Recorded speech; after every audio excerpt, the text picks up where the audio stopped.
कोई भी मानव भक्ति करके वैकुंठ नहीं जा पाएगा, कोई भी मानव हो।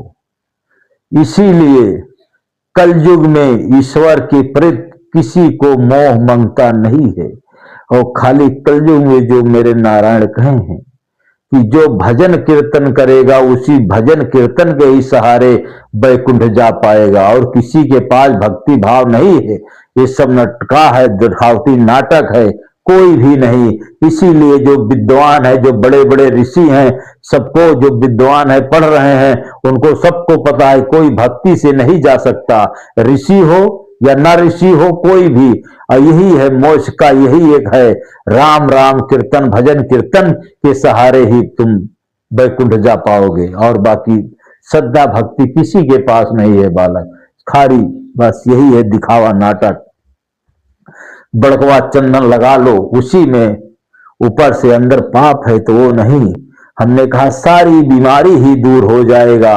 हमने कहा इसी को पूरे वीडियो में देखे, घर में रह के अर्जी लगाओ। यहां आओगे तब भी वही बताऊंगा, कर्म करोगे आपने घर में रह के ही करोगे, तुमको आराम मिलेगा। डेली 10% 5% आराम मिलेगा, डेली प्रतिदिन का नियम है। पूरा ठीक हो जाओगे तब उसके बाद आज्ञा लेके, नहीं एक बार पब्लिक आ जाओगे, कहां बैठाओगे, कहां उठाओगा, उसका भुगतवाही कौन होगा?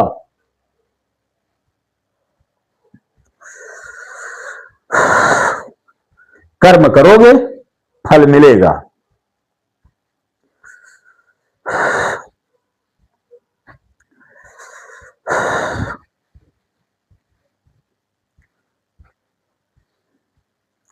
दान में किसी से कुछ मांगा नहीं जाता बालक। दान में जिसके जो हो वो दान दो। किसी धाम में जाओ, दान करो। जैसा तुम्हारे शक्ति वैसा भक्ति। जो तुम्हारे है तभी तो दान करोगे। अगर दान करोगे तो उससे ज्यादा तुमको मिलेगा, नहीं दान करोगे तुम परेशान रहोगे।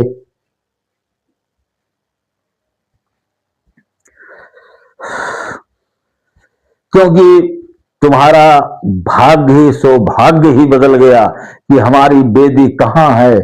हमने कहा ये पंजाब की धरती चंडीगढ़, यहाँ बहुत से बड़े बड़े ऋषि मुनि बने, बड़े बड़े ये दानी हो गए हैं, बड़े बड़े लंगर गुरुद्वारा यहाँ धर्म भी है। तो इसीलिए मैं यहाँ की धरती से ललकार रहा हूँ, सारा काम ही बना दूंगा।